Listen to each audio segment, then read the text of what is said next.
খারাপ সময়টা হয়তো অতীত হয়ে যায়, কিন্তু মানুষের খারাপ ব্যবহারটা কখনো অতীত হয়ে যায় না। শুধু নিজে থেকে কথা বলা বন্ধ করে দেখো, দেখবে অনেক আপনজন বড় হয়ে যাবে। আসলে কেউ আপন হয় না। যারা তোমার ক্ষতি চায় তাদের আঘাত করবে না, তাদের সামনে একটু হাসি মুখে বাঁচবে। দেখবে তুমি আঘাত করলে যা কষ্ট পেত, ওরা তার থেকেও বেশি কষ্ট পাবে। যত মিশবে ততই মানুষ চিনবে, অভিনয় যে কত প্রকার হয় তা বুঝতে পারবে।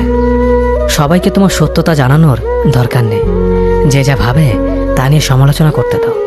বেঈমান মানুষগুলো কখনো অপরিচিত মানুষ হয় না, খুব কাছের মানুষগুলোই বেঈমান হয়।